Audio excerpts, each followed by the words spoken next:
ભોજનદાસન દેવ કી જય.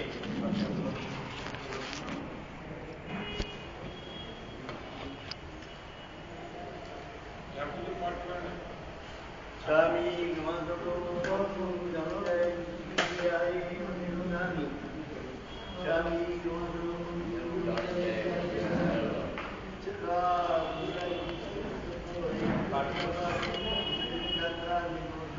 સ્વામી સાકાશજી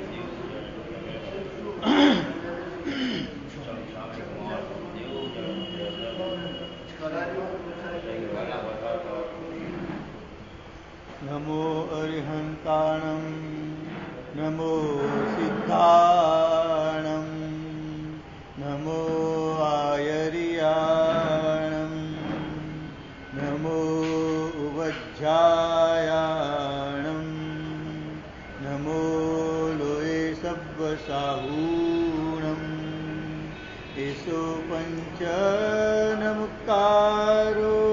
સર્વપાવપણાસનો મંગલાણં ચ સવ્યેસિં પરમં હવૈ મંગલમ. નમો દુર્વાર રાગાદિ વૈરીવાર નિવારિણે અર્હતે યોગીનાથાય મહાવીરાય તાયિને ત્રિસંખેશ્વર મંડળ પાર્શ્વજીન પ્રણત કલ્પતરુકલ્પ ચૂરય દુષ્ટવ્રાતમ પૂરય મે વાંછિતમ નાથ. જગન્માહામોહનિદ્રા પ્રત્યુષ સમયોપમં મુનિસુવ્રતનાથસ્ય દેશનાવચनं સ્તુમઃ. સર્વારિષ્ટપ્રણાશાય સર્વાભીષ્ટાર્થદાયિને સર્વલબ્ધિનિધાનાય ગૌતમ સ્વામિને નમઃ. અજ્ઞાનતિમિરાન્ધાનાં જ્ઞાનાંજનશલાકયા નેત્રముન્મીલિतं येन તસ્मै શ્રી ગુરવે.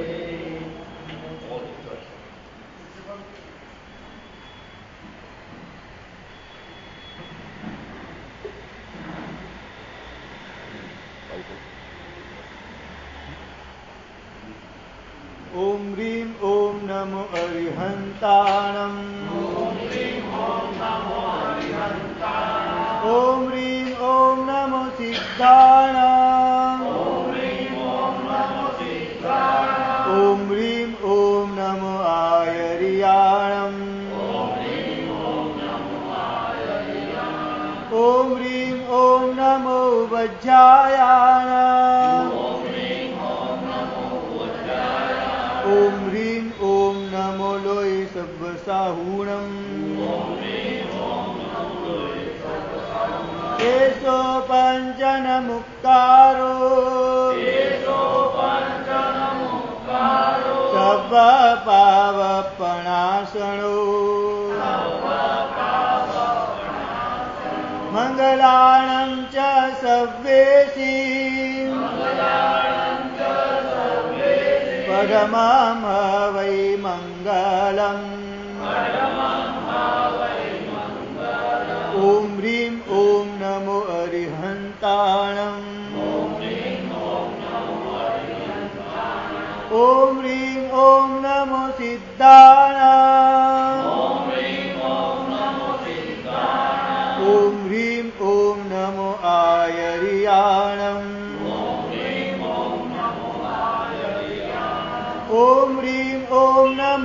વજ્જાયાણ ઓમ હ્રીમ ઓમ નમો લોય સબ્બસાહુણમ એસો પંચન મુક્કારો સબ્બ પાવપણાસણો મંગલાણં ચ સવ્યેસી પદમં વૈ મંગલમ ઓમ હ્રીમ ઓમ નમો અરિહંતાણમ ઓમ હ્રીમ ઓમ નમો સિદ્ધાણમ ઓમ હ્રીમ ઓમ નમો આયર્યાણમ ઓમ હ્રીમ ઓમ નમો વજ્જાયાણ ઓમ હ્રીમ ઓમ નમો લોય સબ્બસાહુણમ એસો પંચન મુક્કારો સર્વ પાવપણાસણો મંગલાણં ચ સવ્યેસિં પદમં વૈ મંગલમ ચત્તારી મંગલમ અરિહંતા મંગલમ સિદ્ધા મંગલમ સાહુ મંગલમ કેવલી પન્નતો ધમ્મો મંગલા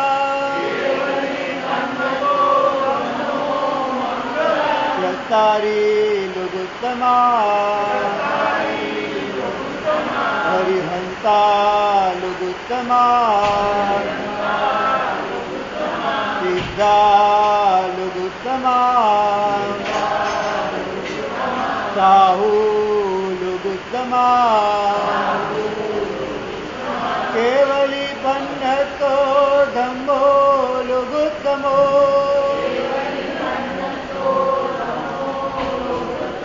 ચત્તારી શરણં પવજ્જામિ હરિહંતે શરણં પવજ્જામિ સિદ્ધે શરણં પવજ્જામિ સાહુ શરણં પવજ્જામિ કેવલી પન્નતં ધમ્મં શરણં પવજ્જામિ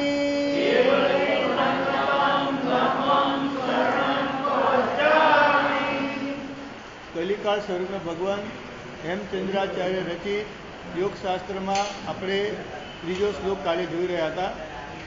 તો કૃતા પરાધેતી જને કૃપા મંથર તારયો ઈષદ બાષ્પાર્દ્રયોર ભદ્રમ શ્રી વીરજીન નેત્રયો.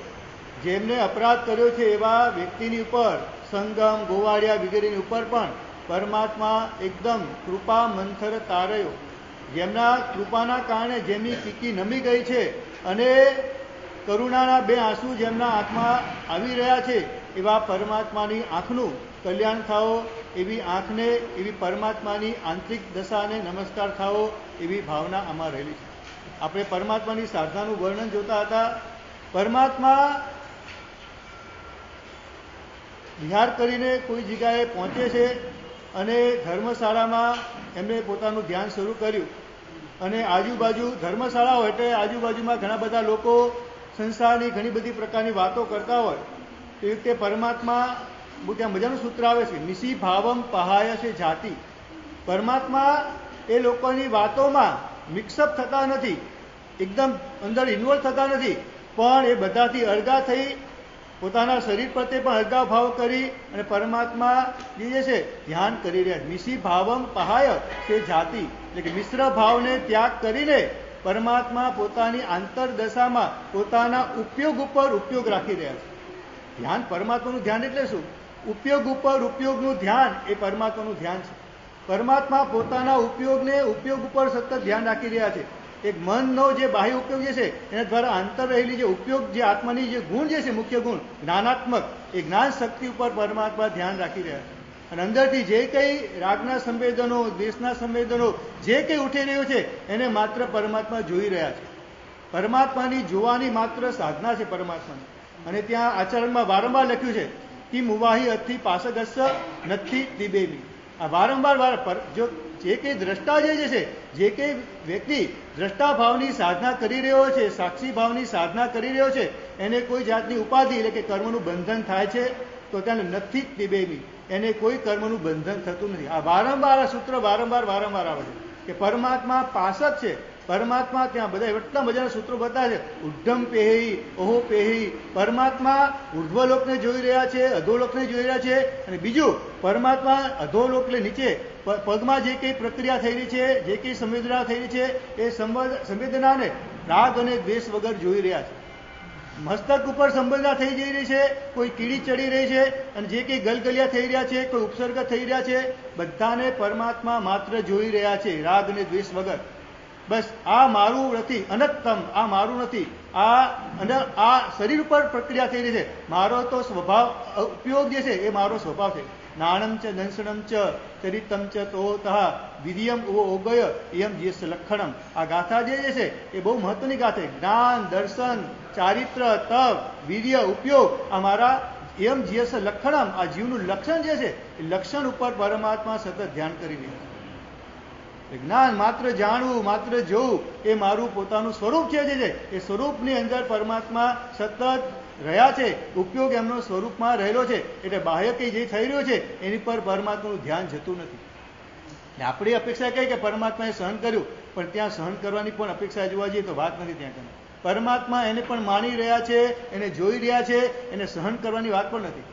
થઈ રહ્યું છે બધું. બસ જો કોઈના શરીર ઉપર હું તમને જેમ જોઈ રહ્યો છું, તમને કંઈ પીડા થતી હોય અને તમે પીડિત થઈ રહ્યા હો, હું તમને જોઈ શકું, પણ એ પીડાને અનુભવ મને થશે એમ પીડા અપેક્ષા થાય કે આ લોકો દુઃખી થઈ રહ્યો છે, આ વ્યક્તિ પીડાઈ રહ્યો છે, પણ એ તમે જે પીડાનો અનુભવ મને થાય. જેમ હું તમને પર તરીકે જોઉં છું ને, એમ શરીર ઉપર થયેલી જે કંઈ પ્રક્રિયા, મનમાં ચાલતા જે વિચારો, જે સંવેદનાઓ, એ બધાને પરમાત્મા પર તરીકે જોઈ રહ્યા છે. અને પરમાત્મા ધ્યાન કરી રહ્યા છે અને દર્શનાવર્ણ્ય કર્મ ઉદય છે. એટલા માટે પરમાત્માની ઊંઘ આવી જાય તો પરમાત્મા શું થોડું ચાલી લેશે. ત્યાં કૌશક કરતા કૌશક ધ્યાન છોડી અને થોડા ચંકમ ત્યાં થોડો ચક્કર મારી લે એટલે ઊંઘ ઉડી જાય. અને આવી રીતે કર્યા પછી પણ ઊંઘ આવી જાય કદાચ, તો પછી ગોદોહિકાસન, વીરાસન, ઉત્કુટાસન વગેરે વાંદરાની મુદ્રા, એ બધા આસનમાં બેસી છે. પણ પરમાત્મા પલાઠી વાળીને કોઈ જગ્યાએ બેસતા નથી. કારણ કે જેટલા આપણે કહે ને એટલે બધા કૌશિકો કેવા કરવાના કીધા? કૌશિક ઉભા કરવાનું કીધું છે. ઉભા ન થાય, ઉભા શક્તિ ન તમારી, તો પલાઠી વાળીને પદ્માસન વગેરેમાં કે સુખાસનમાં આપણે બેસવાની અને કૌશિકમાં ધ્યાનની વાત છે. પણ શક્તિ હોય તો ઉભા કૌશિક જ કરવાનો છે. 1000 લોકોનો કૌશિક કરવાનો હોય પરમાત્માને અથવા કોઈ પણ સાધકને ત્યાં કહ્યું છે. ત્યાં કને ધ્યાનની મુદ્રા, ત્યાં કને ઉભા કાયોસર્ગની મુદ્રા બતાવી છે. કાયોસર્ગ ધ્યાન જે છે ને એ પરમાત્માની મુખ્ય સાધના હતી. પરમાત્મા એ ધ્યાન છે. અને ત્યાં કને ગ્રંથમાં પ્રતિમા શબ્દ વાપરે છે. પ્રતિમા એટલે પરમાત્મા, પ્રતિમાનો મતલબ કૌશિક ધ્યાન. પરમાત્મા પ્રતિમામાં રહ્યા એવું કલ્પસૂત્રમાં અથવા ચરિત્રમાં ગ્રંથોમાં વર્ણન, પ્રતિમામાં ત્રિસૃષ્ટિમાં વારંવાર આવે, યોગશાસ્ત્રમાં પણ પ્રભુની સાધનું વર્ણન આવે. ત્યારે પ્રતિમયા સ્થિત, પરમાત્મા પ્રતિમા વડે રહ્યા. તો પ્રતિમાનો મતલબ ત્યાં કાયોસર્ગ ધ્યાન છે. ત્યાં પરમાત્મા ચોક્કસ બેલેન્સની મુદ્રા સાથે આગળ જે અંગૂઠાનું અંતર 4 આંગળનું અને એડીનું અંતર 2 કે 3 આંગળનું, આ ચોક્કસ બેલેન્સિંગની મુદ્રા જે છે એ બેલેન્સિંગની મુદ્રા દ્વારા પરમાત્મા કાયોસર્ગ ધ્યાન કરીએ છીએ. આપણી જેમ પરમાત્મા લોગસનું ધ્યાન નથી કરતા. પહેલાના કાળમાં પણ લોગસનું ધ્યાન નથી આવતું. ઉપયોગ જે છે એક બેની વાત આવે છે, ભાષાથી ઉમેરાય છે. પાય સમા ઉશ્વાસા, એક પદ અને ઉશ્વાસ, શ્વાસોશ્વાસનું મળે ત્યાં ધબકારા લીધા છે. ધબકારાની સાથે સાથે એક એક પદ બોલતા જેવું એ રીતે પણ ધ્યાન બતાવ્યું છે કાવ્યસર્ગમાં. અને કાવ્યસર્ગમાં કોઈ પણ વસ્તુનું ચિંતન કરી શકાય, અનુપ્રેક્ષા કરી અને અનુપ્રેક્ષા કર્યા પછી ઊંડા ધ્યાનમાં જવાની વાત ત્યાં કરેલી છે. ધ્યાનની વાત છે ને, અમારા ભક્તિ યોગાચાર્ય માણસે બહુ મજાના દ્રષ્ટાંત સાથે સમજાવ્યું કે ધ્યાન એટલે શું. તો ધ્યાન એટલે ત્યાં વાત બતાવી છે કે કોઈ મજાનો હોલ હોય અને કોઈ પ્રસંગ હોય અને એ વખતે અગરબત્તી પ્રગટાવી હોય, અગરબત્તી દેખાય, ધુમાડો પણ દેખાય અને પછી થોડી વાર બાદ અગરબત્તી બુઝાઈ જાય પણ સુગંધ અનુભવ થાય ને તમને આખા હોલમાં, એકદમ સારી ભારે એકદમ અને સુગંધી અગરબત્તી હોલમાં જલાવી, એસી હોલ હોય, એકદમ બંધ હોલ હોય અને અગરબત્તી જલાવી હોય અને પછી અગરબત્તી શરૂઆતમાં દેખાય, ધુમાડો પણ દેખાય પણ એ અગરબત્તી બુઝાઈ જાય, અગરબત્તી પૂરી થઈ જાય અને માત્ર સુગંધ રહે ને, સુગંધ જે છે ધ્યાન છે. એટલે બહુ મજાની વાત છે કે શબ્દ દ્વારા તમે અનુપ્રેક્ષા કરી કોઈ પણ વસ્તુના ગુણી અનુભવવા માટે કોઈ પણ એક વસ્તુનું આલંબન લઈ અને તમે એ અનુપ્રેક્ષાની શરૂઆત કરી, ચિંતન અનુપ્રેક્ષા શરૂ કરી. એ ચિંતન જે છે ને અગરબત્તી છે, અનુપ્રેક્ષા ઊંડી અનુપ્રેક્ષા છે એ ધુમાડો જે છે અને પછી એના એ ગુણનો અનુભવ, એનું સંવેદન જે ચાલ્યા કરે એ ધ્યાન બતાવેલું છે. સુગંધ જેવું, બસ અગરબત્તી દેખાતી નથી, ધુમાડો દેખાતો નથી, માત્ર સુગંધનો કોઈ પણ રીતે અનુભવ આવશે તેને શું થશે અનુભવ? સુગંધ અનુભવ થશે. એને જોશે સુગંધ શેની આવી રહી છે પણ અગરબત્તી દેખાશે નહીં, ધુમાડો દેખાશે નહીં. બસ એટલે જ્યારે ધ્યાનમાં માણસ સરકે છે ને ત્યારે શબ્દ પણ છૂટી જાય છે, અનુપ્રેક્ષા પણ છૂટી જાય છે, માત્ર તે ગુણનું માત્ર આત્મા સાથેનું સંવેદન એને ચાલુ હોય છે. એને ધ્યાન કહ્યું છે આપણે ત્યાં. એને પણ પાછું સાલંબન ધ્યાન કહેવાય. નિરાલંબન ધ્યાન પાછું બહુ એ કોઈક ભૂમિકામાં આવી જાય છે, કોઈક ક્ષણે આવી જાય છે. એટલે શુક્લ ધ્યાન અને જે બે પાયા છે, 4 પાયાની વાત જે છે એ 4 પાયા જે છે મને હજુ સુધી કેટલો હજુ ખાલી વાંચ્યું છે પણ હજુ એકદમ મને શુક્લ ધ્યાન શું ખબર નથી પડતી હજુ એક્ઝેક્ટ શું ઘટના ઘટતી હશે. શબ્દથી ખ્યાલ આવે છે પણ એકદમ આંતરિક ઘટના શું ઘટતી હશે ને એકદમ હજુ ખ્યાલ નથી આવતો કે શુક્લ ધ્યાન કેવી ઘટના છે આખી. નિરાલંબન ધ્યાન છે અને શુક્લ ધ્યાનની વ્યાખ્યા ત્યાં કરી છે કે શોકને જે ક્લમય હતી એને શુક્લ ધ્યાન. આપણા શોક જે છે કોઈ પણ જાતનો શોક જે છે એને દુઃખના સંવેદનને જે દૂર કરી દે એને શુક્લ ધ્યાન કહેવાય છે. શુક્લ ધ્યાનના 4 પાયા જે છે એનું બે પાયાનું ધ્યાન છે કેવજ્ઞાન વખતે હોય છે અને બાકીના 2 પાયાનું નિર્વાણ પામતા હોય એ વખતે હોય છે. આખી મજાની વાતો શુક્લ ધ્યાનની 4 પ્રકારના ધ્યાનની વાતો જે છે ધ્યાન સતત વગેરે ગ્રંથોમાં. આર્ત ધ્યાનના પણ 4 પ્રકાર, રૌદ્ર ધ્યાનના પણ 4 પ્રકાર, ધર્મ ધ્યાનના પણ 4 પ્રકાર, શુક્લ ધ્યાનના પણ 4 પ્રકાર. એ બધી ધ્યાનની વાતો જે છે એ ધ્યાન સતત ગ્રંથમાં બતાવેલી છે. તો પરમાત્મા હરેક ઘટનાને માત્ર જોઈ રહ્યા છે અને જોનાર વ્યક્તિને અંદર લેપાતો ન હોવાના કારણે, સારું નરસું ન માનવાના કારણે એને કોઈ પણ કર્મ બંધ થતો નથી. એટલે પરમાત્મા ત્યાં લખ્યું છે આવી રીતે પણ મુદ્રામાં બેઠા ઊભા પણ ધ્યાન આવી જાય અને ઊંઘ આવી જાય તો પરમાત્મા ચાલે છે. વિરાસન એટલે ખુરશી પર કોઈ વ્યક્તિ બેઠો હોય, તમે બેઠા છો ત્યારે અને ખુરશી લઈ લેવામાં આવે અને તમે જે બેસી રહો, બોલો કેટલું અઘરું પડે. એટલે અપ્રમત્તા તમારી રહે. ગોદહિકાસન પર બેસવું કેટલું અઘરું છે બોલો. તમે 1 મિનિટ 2 મિનિટ બેસી શકો પણ ગોદહિકાસન વધારે ન બેસી શકો. માત્ર 10 આંગળી ઉપર વજન આવવું પગની અને એ રીતે કલાકો સુધી બેસવું કેટલું અઘરું પડે બોલો. અપ્રમત્તતા કેટલી ખૂટે એના કારણે. અપ્રમત્ત રહેવા માટે પરમાત્મા સતત ત્યાં લખ્યું છે અપ્પાણમ જગ્ગાવી. બહુ મજાની વાત ગ્રંથોમાં આચાર્યમાં લખ્યું છે પરમાત્મા પોતાની જાતને આ રીતે પણ જાગ્રત રાખે છે. એક ક્ષણ માટે પણ કર્મના આવેગોથી વસ્ત, ઊંઘ જે છે કર્મનો આવેગ કહેવાય જતો, કર્મનાથી ઉત્પન્ન થયેલી આ પરિસ્થિતિ છે ઊંઘ આવી તે બોલો. આપણને ઊંઘ ના આવે ને તો આપણે શું કરીએ? ગમે તેમ કરી ઊંઘ આવવા માટે કોઈ ગોળી લઈએ, ગમે તેમ કરી. એટલે આપણે શું કરીએ? દર્શનાવરીને કર્મનો ઉદય થતો નથી તો હાથે કરીને ઉદય કરવા માટે ગોળી લઈએ છીએ આપણે બોલો. એટલે ઉપરથી સારું કહેવાય કે દર્શનાવરીને કર્મ અત્યારે ક્ષયોપસમ થયેલો છે એના કારણે ઊંઘ આવતી નથી મને, તો ઊંઘ જે છે સારી વસ્તુ નથી આવતી. તો મને અપ્રમત્તતા પ્રભુ રાખી રહ્યા છે તો એને અપ્રમત્તતાનો ઊંઘ નથી આવતો એનો આરાધનામાં કેમ ઉપયોગ ન કરી લઉં? હા, અમુક ખરું કે બહુ ઊંઘ ના આવે તો પછી માણસ રોજે રોજ એવું થતું હોય ને તો માણસની માનસિક પરિસ્થિતિ કથળી જાય, સ્વાસ્થ્ય ઉપર અસર પહોંચે, એ બધું ખરું 100%. કારણ કે આપણે બધા તકલાદી શરીરવાળા અને છેવટા સંઘારવાળા છે એટલે એ રીતે બરાબર ઊંઘ જરૂરી છે 100%. એટલે શાસ્ત્રકાર ભગવંતોએ સાધુ ભગવાને પણ 6 કલાકની ઊંઘ સર્ટિફાઈડ કરી છે. તમને 6 કલાક ઊંઘવાની છૂટ છે. પણ 6 કલાક કોને ઊંઘવું પડે? કે જેની પાસે ધ્યાનની પ્રક્રિયા નથી, જેની પાસે સંકલ્પ વિકલ્પો વધારે છે. પણ યોગી પુરુષો હોય ને એને યોગ નિદ્રા કહેવાય છે. અને યોગ નિદ્રા છે એ જો જેને એને એ કરતા આવડતું હોય, જેને મનને સુવાડી અને એવી રીતે સૂતા આવડતું હોય ને તો એની 2 કે 3 કલાકમાં થાક ઉતરી જાય.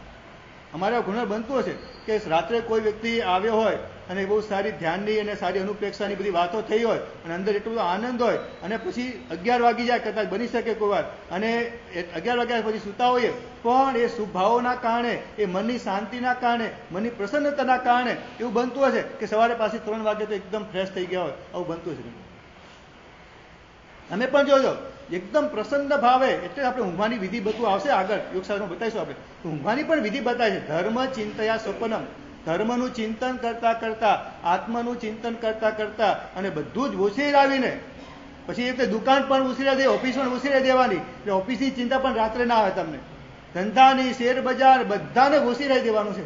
સબમ તિવિહણ ઉછેર, આહાર મુવહી દેહમ, આહાર ઉપધિ બધી જ વસ્તુને ઉછેરાઈ દેવાની છે. બોલો, ઉપધિથી બધું લઈ લેવાનું. ઉપધિ એટલે કપડાં નહીં લેવાના. ઉપધિ એટલે બધા જાતના વિચારો, બધી જાતની સાથેનું મમત્વ એ બધાને ઉછેરાઈ દેવાનું છે. બધું ઓછેરાને તમે સુઈ જાઓ ને તો લગભગ તમે પણ ટ્રાય કરજો, જોજો કે તમને પણ ઓછા સમયમાં ઊંઘ પૂરી થઈ જશે તમારી. અત્યારે તો યોગ નિદ્રાની બધી સીડીઓ અને યોગ નિદ્રાની બધી ક્લિપો બધી આવતી હશે, એ ક્રમશર બોલે તમને કે આ તમારું શિથિલ થઈ રહ્યું છે, આ થઈ રહ્યું છે, આ થઈ રહ્યું છે, અને તમે ધીમે ધીમે યોગ નિદ્રામાં લઈ જાય, ડીપ સ્લીપ જે કહે ને, અને આખું તમને થોડી વારમાં ઊંઘમાં લાવી દે. આ બધી અત્યારે બધું ચાલ્યું છે, પણ આપણે ત્યાં બતાવ્યું છે શાસ્ત્રમાં કે આ પદ્ધતિસર તમે સુઈ જાઓ તો તમને ઓછા સમયમાં પણ ઊંઘ તમારી પૂરી થઈ જાય. અત્યારે યોગી પુરુષ એવા છે ઘણા બધા મહાત્માઓ જે છે 1, 1.5, 2 કલાકની ઊંઘ લે અને ઊંઘ પૂરી થઈ જાય, એકદમ ફ્રેશ થઈ જાય, અને રાત્રે પણ સૂર્યમંત્રનો અને આરાધના અને ખૂબ આરાધના કરતા હોય છે. એટલે આખા સંઘને પુણ્ય પહોંચાડવાનું કામ છે ને ગુરુ ભગવંતો, પન્યાસી ભગવંતો, સૂર્ય ભગવંતો, સાધુ ભગવંતો રાત્રે 1.5, 2, 1 વાગે તમે બધા એકદમ ઊંઘની શરૂઆત કરતા હોય અને અમારા મહાત્મા ઉઠી જાય આચાર્ય ભગવંતો, અને એ સૂર્યમંત્રનો આરાધના કરે, અલગ અલગ પ્રકારની અલગ અલગ ગુરુ આમનેથી ઓલા મંત્રોનો જાપ કરે, અને એના કારણે એવી શક્તિ સૂક્ષ્મની પેદા કરે કે એના કારણે સંઘમાં પણ સુંદર મજાની આરાધનાની આખી હેલી ચાલે, અને સુંદર મજાનું આખું સંઘનું વાતાવરણ એકદમ સારું ચાલે, બધી રીતે સંઘ સમૃદ્ધ બને એ બધી આરાધના કરતા હોય. એટલે પરમાત્મા જે છે અપ્પાણમ જગ્ગાવી, પરમાત્મા જ્યારે જ્યારે પણ પોતાનો હોશ ખોઈ બેસે છે તરત પાછા જાગૃત કરી દે છે પોતાની જાતને. એટલા મજાના સૂત્રો આવ્યા છે. સ્વયં પવિષ્યા જાતિ, મિશી ભાવમ પહાય છે જાતિ. જાતિનો મતલબ પરમાત્મા ધ્યાન કરે છે ત્યાં. એટલા મજાના સૂત્રો, એટલી બધી મજાની વાતો આચાર્યમાં બતાવી છે. પણ આની પર ગુરુ ભગવાન જ્યારે અમારા સાહેબજી બોલતા હોય છે ને, એની પર દર્શન તરીસીએ એવા 2 પુસ્તકો બહાર પડેલ છે, પરમાત્માની સાધનાનું આખું વર્ણન બતાવતા. એ મજાની સાધનાનું, અને એટલું, અને સાહેબજી જ્યારે બોલતા હોય ત્યારે રિયલી આપણને એક ક્ષણોમાં એવું લાગે કે આપણે પરમાત્માના એ કાળમાં પહોંચી ગયા હોય અને પરમાત્મા જાણે આપણી સામે ઊભા છે અને કાવસક ધ્યાન કરી રહ્યા છે, એવો અનુભવ આપણને થોડી ક્ષણ માટે પણ થઈ શકે એવી ઘટના બનતી હોય છે. સાહેબજી એટલું મજાનું વર્ણન પરમાત્માની સાધનાનું કરતા હોય છે, અને ખરેખર આપણે સાંભળ્યા કરે આપણને. એટલે બહુ મજાની આચરણની વાતો, પરમાત્માની સાધનાની વાતો આચરણમાં બતાવેલી છે. હવે આ ગ્રંથ જે છે એ કઈ રીતે હેમચંદ્રાચાર્ય માસે રચ્યો એની વાત 4થા શ્લોકમાં કરે છે. શ્રુતામ બોધે અધિગમ્ય સંપ્રદાયાચ સદગુરો સ્વસંવેદનશ્ચાપી યોગશાસ્ત્રમ વિરચ્યતે. એટલે કે અયોગ શાસ્ત્રની મારા દ્વારા રચના કરાય છે. કઈ રીતે રચના કરાય છે? શ્રુતામ બોધે અધિગમ્ય, એટલે કે શ્રુતરૂપી સાગર, અંબોધિર સાગર, શ્રુતના સાગરમાંથી કંઈક જાણીને, કારણ કે આખા આગમને કારણ કે રીતે ચોથ પૂરો હતા નહીં હેમચંદ્રાચાર્ય માટે, પણ જેટલા જે અવસ્થે આગમ મળી રહ્યા છે, જેટલા પૂર્વના અંશોવાળા ગ્રંથો મળ્યા છે, પ્રકરણ ગ્રંથો, એ બધા જ શ્રુતના સાગરને મેં એકદમ મથન કરીને, જે એમાંથી પ્રાપ્ત કરીને, એમાંથી બોધ પ્રાપ્ત કરીને, સંપ્રદાયાચ સદગુરો, અને ગુરુ ભગવાનની સંપ્રદાય પરંપરાથી ગુરુ ભગવંતે જે કંઈ અમને વાતના દ્વારા, પાઠ દ્વારા, વાતના દ્વારા જે કંઈ સમજાવ્યું એ બધા ગુરુની પરંપરાથી પણ સંપ્રદાયાચ સદગુરો ને સ્વસંવેદનત ચાપી, અને મને આ આગમની વાતોનું ચિંતન કરતા કરતા, અનુપ્રેક્ષણ કરતા કરતા, ગુરુ ભગવંતે સમજાવી વાતોનું ચિંતન, અનુપ્રેક્ષણ, નિધિધ્યાસન અને એને પ્રેક્ટિકલ કરતા કરતા મને જે કંઈ સંવેદનાઓ થઈ છે, સંવેદનાઓ, મને જે કંઈ સંવેદનાઓ થઈ, જે કંઈ મેં અનુભવ કર્યો, એ અનુભવનું પણ હું અનુભવ દ્વારા મારા અનુભવની પણ વાત કરીશ, અને એના દ્વારા યોગશાસ્ત્રની રચના કરીશ. એટલે કે આગમના પાઠોને સામે રાખીને, આગમની વાતોને, આગમના સાને સામે રાખીને, અને ગુરુ ભગવંતે આગમના પદાર્થને એકદમ સ્પષ્ટતાથી મને ક્લિયર કર્યા હોય એ બધા પદાર્થોને સામે રાખીને અને મને જે કંઈ સંવેદનાઓ થઈ જે છે એ બધી સંવેદનાઓને સામે રાખી અને યોગશાસ્ત્ર મારા વડે રચાય છે. યોગશાસ્ત્ર બહુ મજાનો ગ્રંથ છે અને હેમચંદ્રાચાર્ય મહારાજ સાહેબે કુમારપાળની વિનંતીથી રચેલો છે. બોલો, શ્રાવકની વિનંતીથી ગુરુભુવન ક્યારે રચતા છે? બોલો, એ શ્રાવકની કેટલી તમન્ના હશે ભણવાની. એ કુમારપાળ માટે વાત આવે છે કે લગભગ છે ને 60-65 વર્ષ સુધી પરિભ્રમણ સિદ્ધરાજથી બચવા માટે, કારણ કે સિદ્ધરાજનો ઓર્ડર હતો કે કુમારપાળને જીવતો કે મરેલો અહીંયા હાજર કરો, અને એની પાસે સૈનિકો પડ્યા હતા. હેમચંદ્રાચાર્ય માટે બચાયા. એ બધી વાતો સાહેબજી મજાની કરશે ભવિષ્યમાં, જ્યારે પ્રભાવક્ષેત્રની વાતો કરશે ત્યારે. પણ એ કુમારપાળ મહારાજા 60-65 વર્ષ સુધી ભટક્યા છે અને છેલ્લા ખાલી 20-22 વર્ષ ધર્મને પામ્યા છે. તો એ 60 વર્ષ લગતું ભ્રમણ કર્યા પછી જ્યારે રાજા બન્યા, પરમહંસ બન્યા, અને એના પછી એમને ભાવના થઈ કે મારે સંસ્કૃત આ ગુરુભુવન સમજાવશો પણ હું પણ કંઈ ભણી શકું, એના માટે કંઈક મારે સંસ્કૃત ભણવું છે. અને 70 વર્ષે કુમારપાળ મહારાજા સંસ્કૃત ભણ્યા છે. બોલો, 70 વર્ષે. આપણે લાગે કે 70 સંસ્કૃત ભણવું અત્યારે છે ને, મેં પણ મારી વાત કરું ને 21 વર્ષે મેં પહેલી બુક સંસ્કૃત ત્યાં શિવલાલભાઈજીની પહેલી બુક 2 વાર કરી, બીજી બુક 2 વાર કરી, છતાં પણ કંઈ પલે પડતું નહોતું. નવી ભાષા હતી ને એટલે કંટાળો આવે, હોમવર્ક બહુ કરવાનું આવે અને આખું કંઈ ખબર જ ના પડે. એટલે હું તો કંટાળ્યો કે મારે હવે કે આ સંસ્કૃત ભણવું નથી. એટલે મેં સાહેબજીને ના પાડી કે મેં તો મને એક તો ગુજરાતી પુસ્તકો પ્રભુ ભક્તિ બહુ ગમતી હતી. એટલે મેં કીધું કે પ્રભુ ભક્તિ કરીશ અને આ બીજા બધા ગુજરાતી એટલે સારા પુસ્તકો કે મહેનત જ ના કરવી પડે, વાંચો ને ફટાફટ અંદર ઉતરતું જાય શીરાની જેમ. મને કે સાહેબજી કે એમ થોડું ચાલે, ભણવું તો પડશે ને, આખી જિંદગી કરશો શું? મને કે તમે લો, મને કે આ પ્રૂફ વાંચો. એટલે સાહેબજી કથા રત્નાકર નામના ગ્રંથનું સંપાદન કરી રહ્યા હતા અને એ વખતે મને કીધું આ ગ્રંથ વાંચો, અને એના પ્રૂફ વાંચતા મને સંસ્કૃત આવડી ગયું. હજુ મને કોઈ બુક કહે ને કે બુક કરાવો, હું કોઈને કરાવી શકતો નથી, મને આવડતું નથી. હે થઈ શકે, તમે ના કરી શકો એવું નથી. ગુરુજી અમારો અંતરનાથ, ગુરુજી અમારો અંતરનાથ, ગુરુજી અમારો અંતરનાથ, ગુરુજી અમારો અંતરનાથ, ગુરુજી અમારો અંતરનાથ, ગુરુજી અમારો અંતરનાથ, ગુરુજી અમારો અંતરનાથ.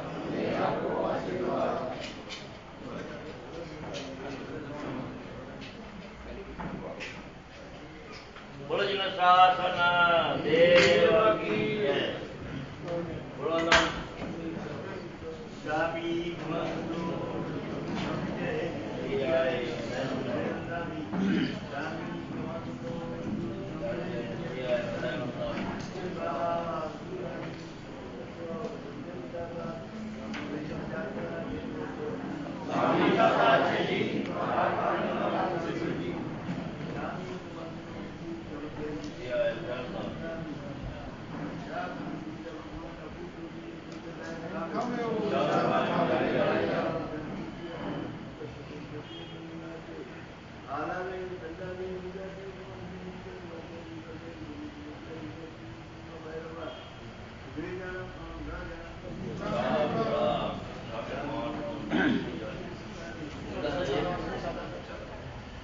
કુમારપાળ મહારાજા 70 વર્ષે સંસ્કૃત ભણ્યા પછી એમને આત્મનિંદા દ્વાત્રિંશિકા નામનો એક મજાનો ગ્રંથ 32 શ્લોકમાં એક મજાનો ગ્રંથ રચ્યો છે એમને, અને એમાં છેલ્લે બધાની પ્રાર્થના કરી છે. પ્રાપ્તસ્ત્વમ બહુભી શુભે સ્ત્રી જગત ચૂડામણિર દેવતા નિર્વાણ પ્રતિભૂરસાવપી ગુરુ શ્રી હેમચંદ્ર પ્રભુ તન્નાત પરમસ્તિ વસ્તુ કિમપી સ્વામીન યદભ્યર્થયે કિંતુ ત્વદ્વચનાદરઃ પ્રતિભવમ સ્થાદ્વર્ધમાનો મમ. બહુ મજાનો છેલ્લો શ્લોક છે કે એવા પરમાત્મા, સાક્ષાત પરમાત્મા મને મળી ગયા છે અને નિર્વાણ પ્રતિભૂરસાવપી ગુરુ, નિર્વાણના સાક્ષીભૂત એવા ભૌમ્ય જેવા હેમચંદ્રાચાર્ય મને મળી ગયા છે. એટલે હવે મારે બીજી કોઈ વસ્તુ માંગવાની નથી. તન્નાત પરમસ્તિ વસ્તુ કિમપી સ્વામીન યદભ્યર્થે. હું બીજું કોઈ વસ્તુ માંગવા માટે ઈચ્છતો નથી. અને તમારા પ્રત્યેનો, પ્રભુ પ્રત્યેનો અને ગુરુ પ્રત્યેનો આદર ભાવ જે છે એ પ્રતિભવમ, પ્રતિ દિવસમ, પ્રતિ ક્ષણ મારો આ આદર ભાવ વધતો જાય એવું એમને છેલ્લે પ્રાર્થનામાં પણ માગ્યું છે. એટલી મજાની દ્વાત્રિશિકા જે છે ને આત્મને પોતાની અહમ પ્રભુ નિર્ગુણ ચક્રવર્તી એટલા મજાના શબ્દો અને પોતાની કેવા પોતે છે એની બધી વાતો એમને આ ગ્રંથમાં કરી છે. જોવા જેવો ગ્રંથ છે આખો. એટલે અમૃત કુર્તાએ જોજો, સંસ્કૃતમાં છે, 32 શ્લોક પ્રમાણનો અને કુમારપાળ મહારાજે રચેલો એવો આત્મનિંદા દ્વાત્રિશિકા ગ્રંથ એ ખાસ જોવા જેવો છે. અદ્ભુત પ્રાર્થનામાં રહેલી છે. આત્મૈવ દર્શન જ્ઞાન ચારિત્રાણ્ય જવાયતે યત પદાર્થક નિર્દેશ શરીરાણિ સમ્યક દર્શન, સમ્યક જ્ઞાન અને સમ્યક ચારિત્ર એ સ્વરૂપે આપણો આત્મા રહેલો છે. તો સમ્યક દર્શન આપણને પ્રાપ્ત થયું છે કે નહીં એના 5 લક્ષણો. એક આસ્તિકતા, પછી અનુકંપા અને પછી નિર્વેદ. નિર્વેદ એટલે આ સંસાર ઉપરથી કંટાળો. સંસારમાં તમને આમ રહેવું ના ગમે. માણસને જેલમાં ફસાયો હોય તો જેલમાં રહે, પણ જેલમાં રહેવું ગમે નહીં. એવી રીતે આ સંસારની અંદર જેને જેલ જેવું લાગે, ફસાઈ ગયા એવું લાગે, એને નિર્વેદ નામનો ગુણ પ્રાપ્ત થયો છે. કહી શકે. સંસારની અંદર પ્રતિકૂળતા મળે ને ત્યારે તો દરેકને કંટાળો આવે, પણ એની પ્રતિકૂળતા મટી જાય તો પાછું તો એમને મજાથી સંસાર. હા, એટલે સંસાર ખરાબ નથી લાગતો, સંસારમાં પ્રતિકૂળતા ખરાબ લાગે છે. એક રાજા હતો ને, એને જોયું કે આજ મારી બર્થડે છે, તો બર્થડે નિમિત્તે આપણે કંઈક લોકોને પછી એને બીજા બધાને તો પેંડા ખવડાવશું, પણ જે લોકો જેલની અંદર છે ને એ લોકોને કંઈક મારે જન્મ દિવસ નિમિત્તે કંઈક મારે ભેટ આપવી છે. એને હુકમ કર્યો, ચલો આપણી ગાડી જેલ તરફ લઈ જાઓ. બધા સેન્ટ્રલ જેલ ઉપર રાજાની ગાડી આવીને ઊભી રહીને બધા સ્ટાફવાળા દોડાદોડી કરવા લાગ્યા. રાજા કહે કે મારે બધા કેદીઓને મળવું છે, એટલે બધાને સેન્ટ્રલ હોલની અંદર લાવી દો, મારો સોફા ગોઠવી દો, મારે એક એકને મારી જન્મતિથિ નિમિત્તે જે એને જોઈતું હોય ને એ આપવું છે. બધું ગોઠવાઈ ગયું, બધા કેદીઓને બેસાડી દીધા. રાજાએ કીધું કે આજે મારી બર્થડે છે, તમારે જે જોઈએ તે માંગી લો. એક જણો કે અમને નાહવા માટે સાબુ નથી મળ્યું, કે આને સાબુ આપી. એક જણો મને અમને મચ્છરદાની નથી, મચ્છર કરડે છે, કે આને મચ્છરદાની આપી.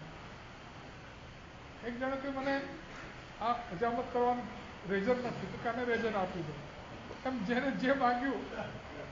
છેલ્લે એક જણો કે મને જન્મ ફાવતું નથી, કે આને ઘરે મોકલી દો. હોશિયાર પણ ગયા. જેલમાં નથી ફાવતું કે જેલ નથી ફાવતું. આપણે જો વિચારીએ ને કે આ સંસારની અંદર અસંખ્ય જીવોની વિરાધના કર્યા વગર આપણે જીવી શકતા નથી. પાણી વિના આપણે જીવી શકતા નથી. રોજ કેટલું પાણી આપણે વાપરીએ છીએ.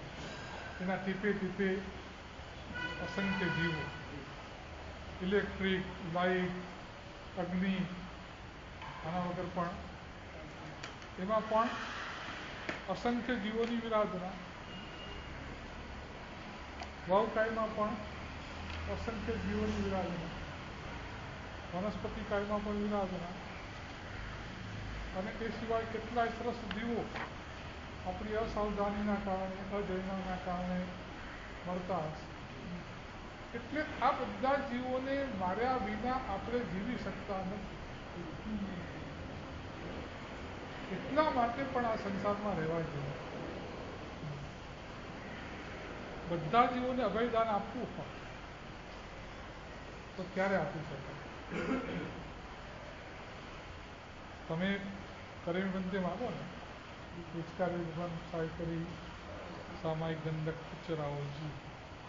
પણ અમે જોઈએ કે આ તો ચરોડા હાથમાં છે, રિટર્ન ટિકિટવાળા. તો અમે તમને કરી બંધે ઉચરાઈએ તો પણ દુર્યમ ત્રિવિહેણમ વાળું ઉચરાઈએ, દિવ્યમ ત્રિવિહેણમ વાળું ન ઉચરાઈએ, જાવ નિયમમ વાળું ઉચરાઈએ, જાવત જીવમ વાળું.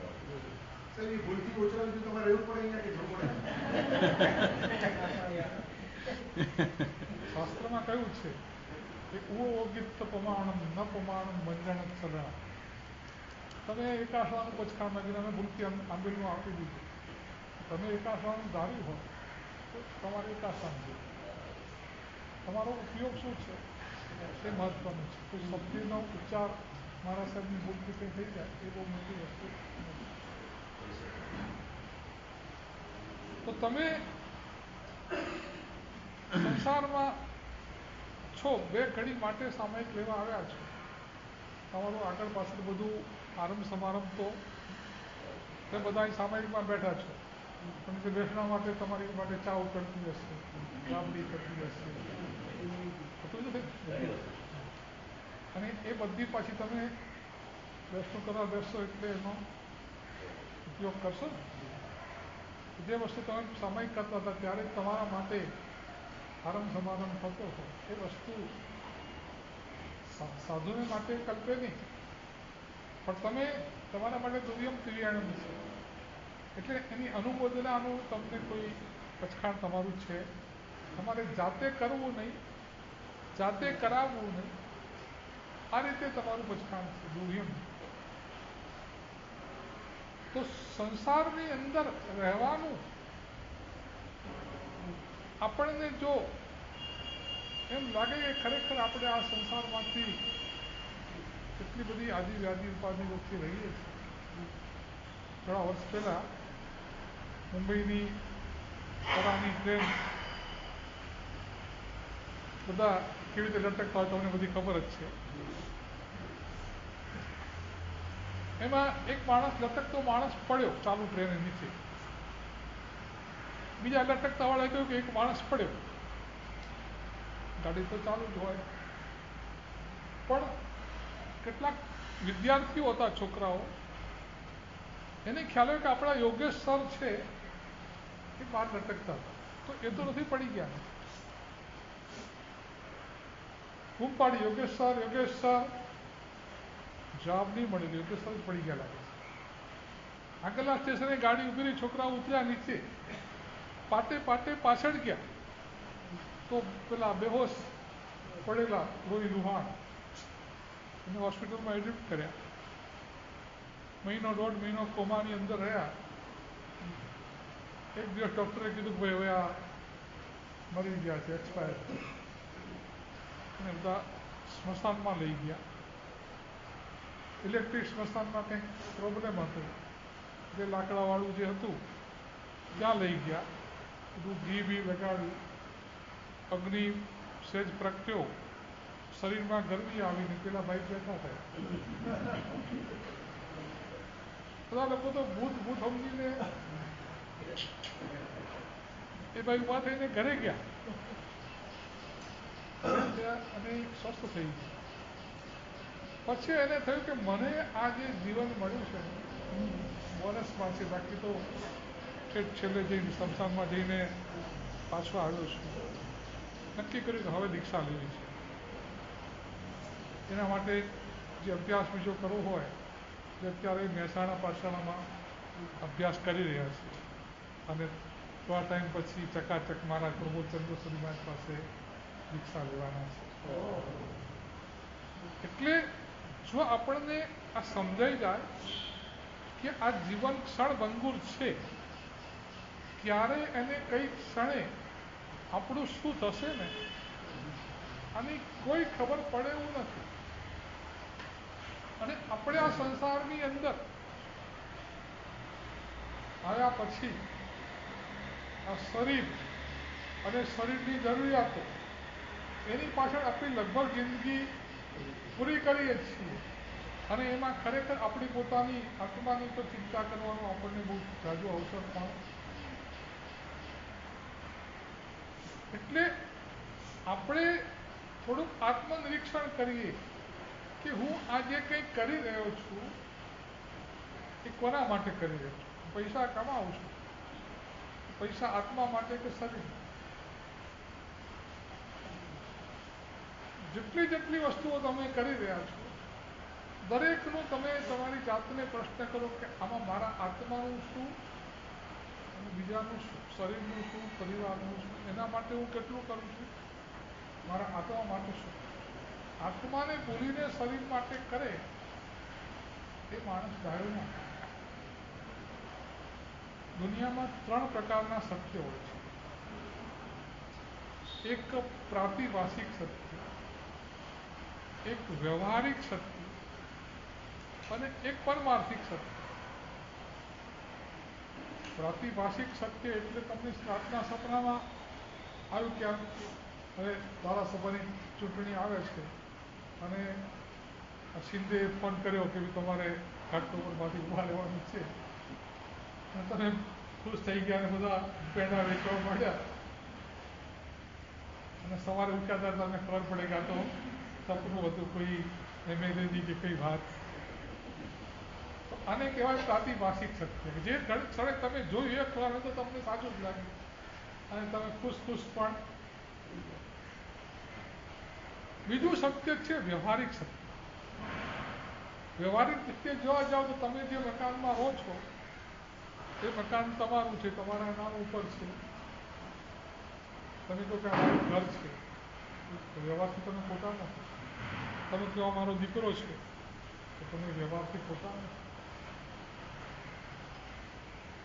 પણ બે પ્રકારના સપના હોય છે. એક સપનું એવું છે કે આંખ ખુલે એટલે ખબર પડે કે આ સપનું હતું, આમાં કંઈ. બીજું સપનું એવું છે કે જ્યાં સુધી આંખ ખુલ્લી છે ને ત્યાં સુધી સપનું દેખાય કે આ મારું ઘર ને આ મારું પરિવાર ને આ બધું. એ દિવસે આંખ વિચારી જાય એટલે પછી કાઢો એને સૌ કહે કોના ચોરું કોના વાછરું કોના માયને. આ સ્થિતિ આવી. તો આપણે પારમાર્થિક સત્ય કોને કહેવાય કે આપણો આત્મા એ અનંતા કર્મોથી બંધાયેલો છે. આ ભગવાનનું શાસન મળ્યું છે. આ બધા કર્મોની નિર્જરા કરી અને મોક્ષમાં જવાનો માર્ગ આ પ્રભુના શાસનના માધ્યમથી આપણને મળ્યો છે. અને આ માર્ગે ચાલીને આપણે મોક્ષ તરફ ગતિ કરીએ એ આપણું પારમાર્થિક સત્ય. તો વ્યવહારિક સત્ય અને પારમાર્થિક સત્ય. તો પારમાર્થિક સત્ય માટે વ્યવહારિક સત્યને ગૌણ કરે એ ડાયો કહેવાય અને વ્યવહારિક સત્ય માટે પારમાર્થિક સત્યને ગૌણ કરે એ સમજદાર કહેવાય. એક માણસ હતો ને એને રણની પાર પાકિસ્તાનમાં જવું હશે. ગુજરાતની બનાસકાંઠાની બોર્ડર સુધી પહોંચી ગયું. હવે આગળ રણ આવે. રણમાં કોઈ રોડ ના હોય, કોઈ ગાડી ના જાય, કોઈ વાહન ના જાય. એને પૂછ્યું ભાઈ મારે અહીંથી પેલી બાજુ કરાચી જવું હોય તો એના માટે ઊંટ તમારે ભાડે કરવો પડે. ઊંટ સિવાય કોઈ વાહન આ રણની અંદર જાય નહીં. એક ઊંટવાળાને કીધું કે મને કરાચી તારે પહોંચાડવાના એનું ભાડું બોલ. એને ભાડું નક્કી કર્યું 1000 રૂપિયા ભાડું લાગશે. ઓકે. તો પેલો કે શેઠ અત્યારે ના જવાય. વહેલી સવારે 4 વાગે આપણે, કેમ કે રણની અંદર ઝાડ ના મળે, કોઈ છાંયો ના મળે અને તડકો એટલો આમ દઝાડતો હોય ને કે આપણે 8 વાગ્યા સુધીમાં જો સામે પહોંચી ગયા તો બરાબર છે. 9, 10, 11ના તડકામાં તો અને પાણીની તરસ લાગે, પાણીનું ટીપું ક્યાંય મળે નહીં. પેલો કે ભલે હું ધરમશાળામાં ઉતરું છું, સવારે 4 વાગે આવજે, આપણે સત્કામ કરશું. બીજા દિવસે 4 વાગે ઊંટ ઉપર 2 જણા બેસી ગયા. પહેલાં એનું બેગ પિસ્તોલને મૂકી દીધો અને ઊંટની સવારી ચાલુ થઈ. ઊંટની સવારી કરો ને તમે, તમારે બધી એક્સરસાઇઝ થઈ જાય, ફિઝિયોથેરાપીની જરૂર ના પડે. પેલો ઊંટ ચાલે 2 કલાકમાં, 2.5 કલાકમાં તો આ ભાઈના બધા સાંધા 5-10 મિનિટ, અને નૌકાસીનું પછાડ પણ આવી ગયું હતું. એટલે એમ થયું કે આપણે નાસ્તો લઈને આવ્યા છીએ તો થોડો નાસ્તો પણ કરી લઈએ, થોડો રેસ્ટ પણ કરી લઈએ. એને કીધું ભાઈ હવે ઊભો રાખ ઊંટ, મારે નાસ્તો કરવો છે. તો કે શેઠ જેટલું ફાસ્ટ આપણે પહોંચીએ એટલું સારું છે, આ તડકો જેમ જેમ વધશે ને પછી હેરાન થઈ જઈશું. એ લોકો નહીં, મારે નૌકાસીનું પછાડ આવી ગયું છે અને ઊભું રાખ્યું. 2 કલાકની મુસાફરીથી થોડો થાક્યો પણ છું, 5-10 મિનિટ રેસ્ટ પણ કરવું છે. એટલે હું ઊભું રાખ્યું. બસ સવારનો સૂરજ ઉગતો હતો, એનું પડછાયો પડે, પેલો ભાઈ ઊંટના પડછાયામાં બેસી અને આરામથી નાસ્તો, કાકરા અને મેથીનો લાડુ. ને પેલા કે ભાઈ શેઠ જલ્દી કરો, હજી આપણે ઘણું પહોંચવાનું છે અને મારે તમને મૂકીને પાછા મારે રિટર્ન પહોંચવાનું છે, મહેરબાની કરો. પણ શેઠ તો આરામથી એક ટુકડો આમ ચાલીને પેલા ત્યાં આ શેઠ છાયામાં બેઠા છે ને એટલી જલ્દી ઉઠતા નથી, એને ઊંટીઓ છે ખસેડી દીધો. ઊંટીઓ ખસે એટલે છાયો પણ શેઠ ઉપર તડકો આવે કે ઊંટીઓ કેમ ખસેડ્યો, કે મારા ઉપર તડકો આવે છે. પેલો કે શેઠ મેં ઊંટ ભાડે આપ્યો છે, એનો પડછાયો ભાડે આપ્યો. આ વકીલ એ કે ઊંટ ભાડે લીધો એટલે પડછાયો ભાડે આવી જ જાય. પેલો નાસ્તો ડબ્બો પેલાની જોડે ગરમા ગરમી કરવા આવ્યો. પેલો પણ મજબૂત માણસ હતો, કોઈ 2 મિનિટ અને પછી આવી ગયા બોક્સિંગ, મારી ઉપર. 2 સરખા હતા એટલે જલ્દી કઈ એનો રેફરી કોઈ નિર્ણય આવે. અડધો કલાક એ લોકોની લાગી, એમાં પેલું ઉડક્યા જતો રહ્યો. 2 જણા લડવામાં એવા મસ્કૂર હતા. પછી પેલો ઊંટ ક્યાં ગયો, પેલો કે મારો ₹1,00,000નો ઊંટ ક્યાં ગયો, પેલો કે મારી બેગમાં ₹1,00,000 હતા કે.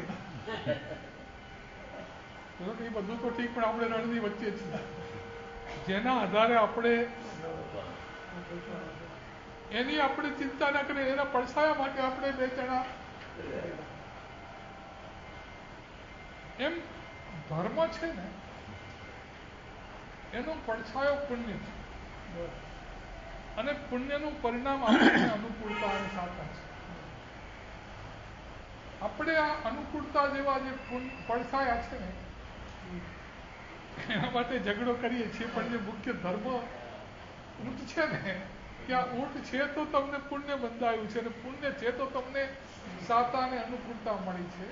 એટલે સૌથી વધુ મૂલ્યવાન હોય તો ધર્મ છે. આપણે ધર્મને આપણા જીવનમાંથી ભૂલી ગયા અને આ પૈસા અને પદાર્થો એની પાછળ આપણે આપણી જિંદગી લગાડી દીધી.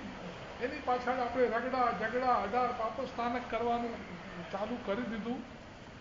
તો ખરેખર ઊંટને ભૂલી જાય ને ઊંટના પડછાયા માટે ઝઘડો કરે એ માણસને ડાયો કહેવાય કે ન કહેવાય. અને આપણે જે કરીએ છીએ અત્યારે એમાં કંઈ સુધારો કરવા જેવો છે કે નથી, દરેકે શું કરવાનું છે, આત્મનિરીક્ષણ કરવાનું કે જ્યાં સુધી આ સંસાર આપણને અસાર નહીં લાગે, સંસારમાં રહેવું પડે એ બને. સમ્યક દ્રષ્ટિ માણસને પણ સંસારમાં રહેવું પડે, કેમ કે એ ચારિત્ર મોહિનીનો ક્ષયક્ષમ હોય તો સમ્યક દ્રષ્ટિ પણ દીક્ષા લઈ શકે, નહીં તો ન લઈ શકે. પણ સમ્યક દ્રષ્ટિ જીવ સંસારમાં રહેશે પણ ક્યારેય સંસારમાં રાચી માચીને સંબંધિતથી જીવો જૈવીનું પાવમ સમાય રે પપ્પોસી હોય બંધો. કેમ કે એ કોઈ પણ પાપ કરશે ને તો ન છૂટકે કરવું પડશે તો જ કરશે. બાકી વગર કારણે અનર્થદંડનું પાપ તો નહીં જ કરે.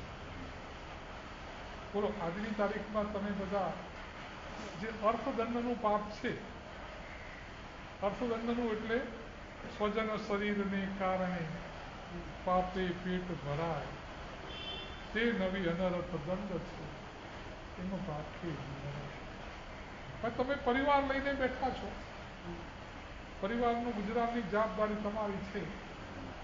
મહિને 50,000 તો મિનિમમ રસોડા માટે જોઈએ જ છે. તો તમારે ગમે તે રીતે નોકરી કરીને, જોબ કરીને, કોઈ પણ રીતે નીતિથી ના કમાય તો અનીતિથી પણ તમારે ઘરને ચલાવવા માટે કંઈક કરવું તો પડે. તો એ તમારે એ માટે થઈને જે પાપ કરવા પડે એ પાપ છે, પણ અર્થદંડના પાપ. પણ જે પાપ તમારા ગુજરાત માટે કોઈ કામના નથી, એવા જેટલા પાપ છે એ બધા પાપ કેવા છે? અંદર. તમે ઇન્કમટેક્સના સાહેબ પાસે જુઠ્ઠું બોલો એ અર્થદંડનું હોઈ શકે, પણ તમે બાંકડા પર બેસીને જુઠ્ઠું બોલો તો એનાથી તમને પૈસો મળતો નથી. ન બોલો તો તમારો પૈસો ગુમાવતો નથી. તો આ બાંકડા પર બેસીને તમે જુઠ્ઠું બોલો તો એ કયું જુઠ્ઠું છે? અનર્થદંડ.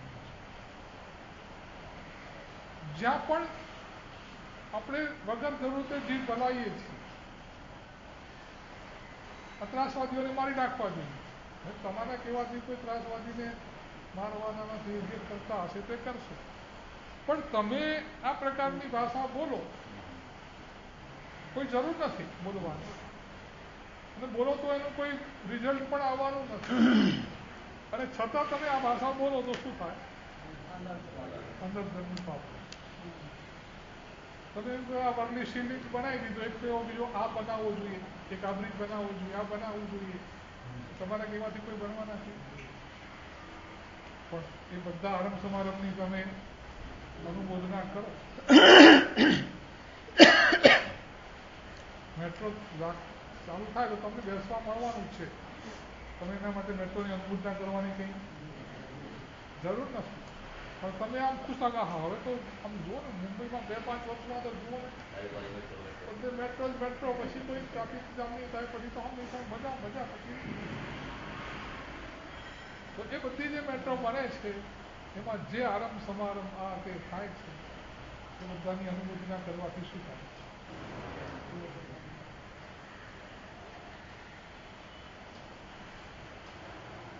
તો આપણને જો સમજાઈ જાય કે આ સંસારમાં આપણે જે કંઈ ભેગું કર્યું છે ને, આમ આંખો બીચાઈ જાય ને, પછી એક પોઈન્ટ પણ એનું મૂલ્ય રહેતું. એક રાજા હતો ને, એને ઝવેરાતનો ગાંડો શોખ. દર વર્ષે જેટલું બજેટ મળે ને, સારામાં સારા હીરા ડાયમંડ બધું ખરીદે, અને આખો મોટો હોલ એક રાખેલો, બધું અંદર શોરૂમ. જેટલા VIP ગેસ્ટો આવે ને, બધાને પોતાનો શોરૂમ બતાવે કે આ ફલાણો ડાયમંડ, આ ફલાણો ને આ ફલાણો, એટલો મોટો વિશાળ. બધા તો આમાં શું, આવો તો હીરાનો શોરૂમ ક્યાંય અમે જોયો નથી. બધા વખાણ કરે, રાજા ફૂલાય કે શું વાત છે.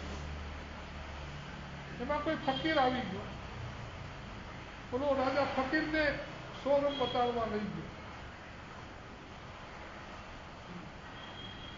ફકીર તો સમજે કે ભાઈ હીરા અને કાંકરાનો ફરક શું છે?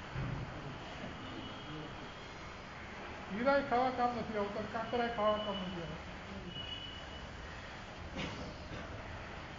આખો શોરૂમ પેલા કીધું કે આ નીલમ છે ને, આ મણી છે ને, આ પોખરા છે ને, આ ફલાણું છે, આ ફલાણી જગ્યાએ જાય તો આ ડુકડેથી લઈને આ કરોડમાં લાવી, આ 5 કરોડમાં લાવી. બોલો, એક શબ્દ રિએક્શન.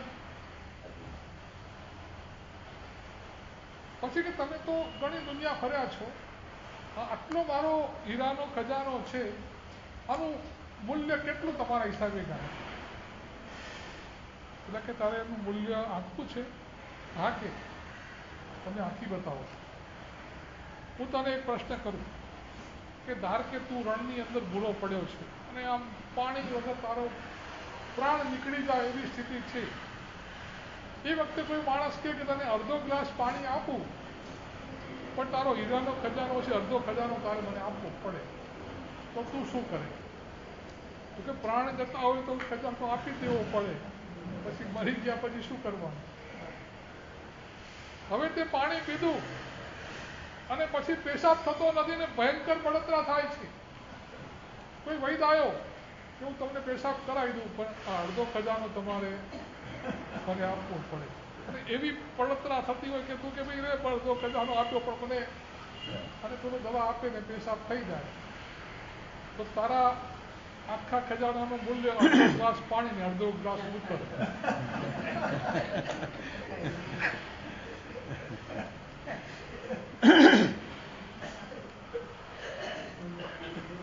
આપણી આખી જિંદગીની કમાયેલી કરોડોની કમાણી છે, એનું મૂલ્ય કેટલું?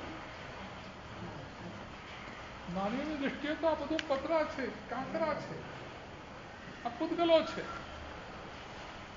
પૂતગલોનો તમે ઉપયોગ કરો ત્યાં સુધી વાંધો નથી, પણ પૂતગલોમાં તમારો ઉપયોગ જાય ને એ બરાબર નથી. તમે કહો આ રાબડી કેવી સરસ છે, તમે રાબડી પીવો એનો વાંધો નથી, 2 ઉપવાસ કર્યા છે તો રાબડી પીવી જ પડે. તમે મીઠાઈ ખાઓ એનો વાંધો નથી, તમે ફરસાણ ખાઓ એને વાંધો નથી, પણ તમે તો હા ચટણી શું ટેસ્ટફુલ છે, શું સરસ છે, આમ વખાણ કરતા કરતા એને ખાઓ તો પણ ખોટું છે, અને વખોડતા વખોડતા ખાઓ તોય ખોટું છે.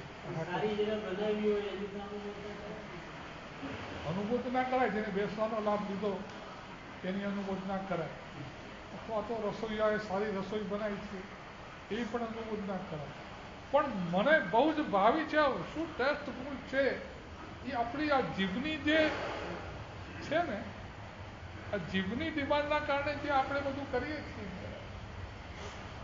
એ આપણો ઉપયોગ એમાં જાય છે. હકીકતમાં છે ને, આ શરીરને 2 જ વસ્તુ જોઈએ છે, વિટામિન અને પ્રોટીન. અનાજમાં વિટામિન હોય, કઠોળમાં પ્રોટીન હોય. આ આંબેડની ઓળી કરવાવાળા છે, 100 દિવસ 200 દિવસ 500 દિવસ સુધી આંબેડ કરે, એમના શરીરમાં શું જાય? અનાજ અને કઠોળ. છતાં એમના શરીર બરાબર ચાલે છે. અને તમે જીભને પૂછો કે ભાઈ શું શું બનાવું છું, દરેક તપસ્વીને પૂછવામાં આવે કે ભાઈ લિસ્ટ બનાવી આપો, શું શું બનાવું છું, તો એ બધા આઈટમનો સરવાળો કરો તો ક્યાં પહોંચે? કેમ કે શરીરને 2 વસ્તુ પૂરતી છે, પણ જીભને 22 પણ ઓછી પડે. એક ડૉક્ટર હતો ને, મુંબઈમાં એની ધૂપ પ્રેક્ટિસ. બાપા ગામડે રહે, બાપાને ખેતી હતી, ગાય ભેંસ કંઈ છોકરાની આવકની જરૂર નહીં, કોઈ દાડો મંગાવે નહીં. છોકરો કે બાપા જોઈએ એટલા માંગો, આપણે અહીંયા સરસ પ્રેક્ટિસ ચાલે છે, પણ બાપા કે મારે કંઈ જરૂર. એમાં છાપામાં સમાચાર કે આ વખતે દેશમાં વરસાદ પડ્યો નથી, ભયંકર દુષ્કાળ. એને કીધું કે બાપા ભલે દુષ્કાળ પડ્યો, પણ તમારે કોઈ મુશ્કેલી અનુભવવાની જરૂર, તમે કોઈ એટલા પૈસા મોકલી આપો. બાપાને થયું કે ગયા વર્ષનું અનાજ તો પડેલું છે, એમથી આપણે કંઈ તકલીફ જેવું કંઈ, છતાં આટલું બધું છોકરો લખે છે.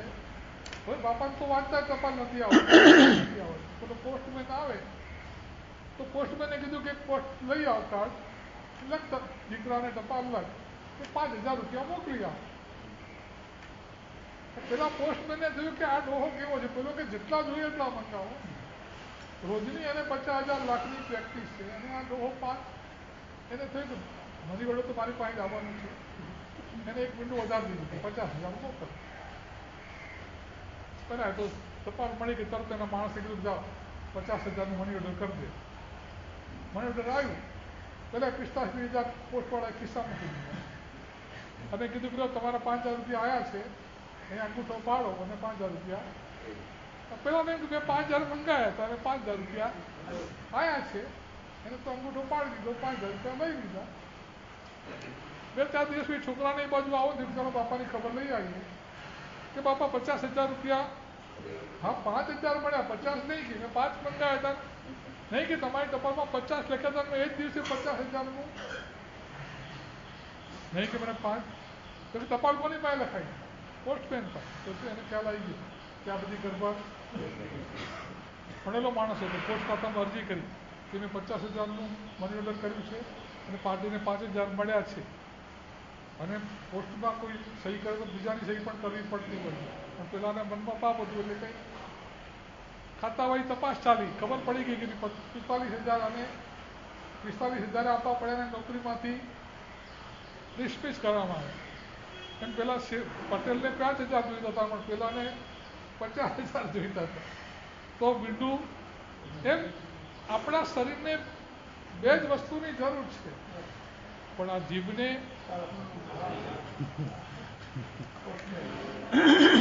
છતાં હજી આના ઉપર 3 ઉપવાસ કરવાના છે. એટલે તમે બધી વસ્તુ જે તમારે અનુકૂળ હોય શરીરને વાપરજો. વાપરવાનો ના નથી, ઉપયોગ કરજો, પણ એમાં ઉપયોગ રાખતા. તો બસ આ રીતે આપણા જીવનમાં સંસાર ઉપરથી દિવ્ય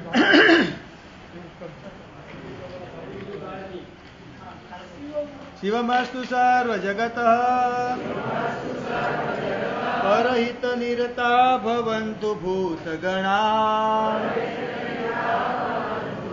દોષા પ્રયાન્તુ નાશ સર્વત્ર સુખી ભવતુ લોકઃ.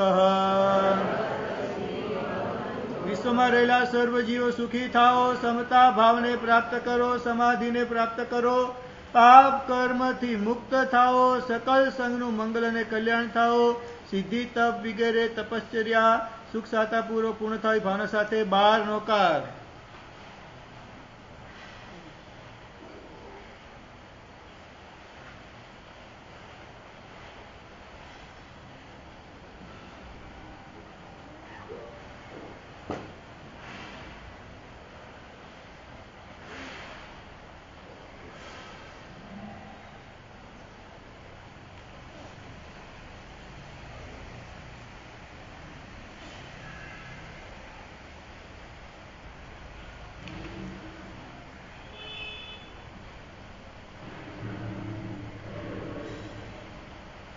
चिंतामणि पार्श्वनाथ भगवान की जय. परम पूज्य आचार्य मुनिजी महाराज, परम पूज्य कन्या આદિ ભગવંતો, સૌના ભાઈઓ બહેનો અને સિદ્ધિ તપના તપસ્વીઓ સૌ સાતામાં હશો. આજે આજે કીધું એમ આજે આપણે ત્યાં પણ પધાર્યા છે. મહારાજે પંડિતને આપણે ત્યાં બેઠા છે અને આપણે બધાને આ જેલ એટલે ઉપવાસ છે એટલે આપણે જેલમાં છીએ અને આપણે બધા કેદી છીએ. સાહેબે આજે માંગ્યું અને કીધું કે તમારે શું જોઈએ છે. સાહેબની પણ ઘણી ઈચ્છા હતી અને આપણે પણ જે એમની ઈચ્છા હતી એ સિદ્ધિ તપના તપસ્વીઓ સિદ્ધિ તપની પ્રેરણા ઝીલી લીધી અને સિદ્ધિમાં આગળ વધી રહ્યા છે. સંઘના બીજા બહેનોએ પણ કે અમે બાકી કેમ થઈ જાય, તો સાધુ ભગવાનની પ્રેરણાથી કંઈક મોક્ષ ધ્યાન જેવું કંઈક તપ એ પણ શરૂ કર્યું છે. એ પણ એ લોકોએ માંગ્યું અને સાહેબે એમને આપ્યું છે. બીજા બધા તપસ્વીઓ જે છે એકાદના દર્દને આંબી ચોવ્યા સામાયિક જે વાક્યાન વધારે છે. એટલે આપણે બધાએ પણ આજે સાહેબને જે આપ્યું છે એમાં આપણે બધાની ભાવના એક રાખીએ કે આ બધા તપ તપસ્યા નિમિત્તે સાહેબનું સ્વાસ્થ્ય વહેલા સ્વસ્થ અને સારી થઈ જાય અને વહેલાસર પાઠ ઉપર પધારે એવી આપણે બધા ભાવના ભાવીએ. આજે સિદ્ધિ તપના બેસનાનું ત્રીજી બારીનું જે વખતે 2 બારી પૂરી થઈ એટલે લગભગ 25% 8 બારી છે. 2 બારી પૂરી એટલે 25% આપણું તપ લગભગ બધા પૂરું થઈ ગયું છે. આજે એનું બેસતું છે અને બરોબર બેસતો અત્યારે વ્યાખ્યાન પછી નીચે રાખવામાં આવ્યું છે અને અત્યારના બેસનારા લાભાર્થી કાંતાબેન નરસદા શાહ ઘોઘાવાળા પરિવાર છે અને તેમજ સામનું એ બેસતું છે એ જયશ્રીબેન ભરતભાઈ શાહ એમને પણ લાભ લીધું છે. ખૂબ ખૂબ તેઓને ધન્યવાદ. વ્યાખ્યાનપતિની પ્રભાવના 15 નકરો રાખવાનું છે તે પણ ચાલુ છે. દેશનો જે નકરો છે 45 રૂપિયા તે પણ રાખવાનો, જેને લાભ લેવો હોય જોઈન્ટમાં લેવો હોય તે પણ લઈ શકે છે.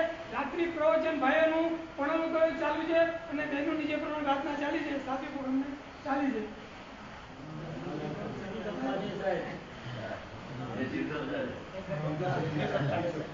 ગુરુવંદન.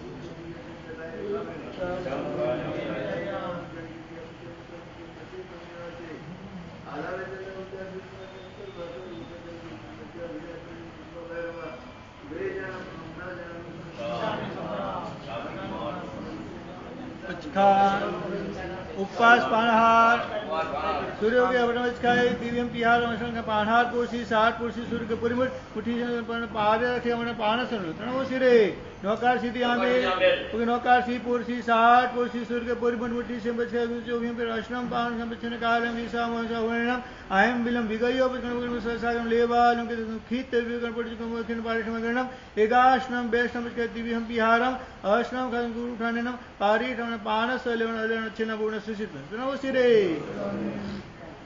सर्वमंगल मंगलम श्री गुलाम राम उदानम सर्वधर्माणम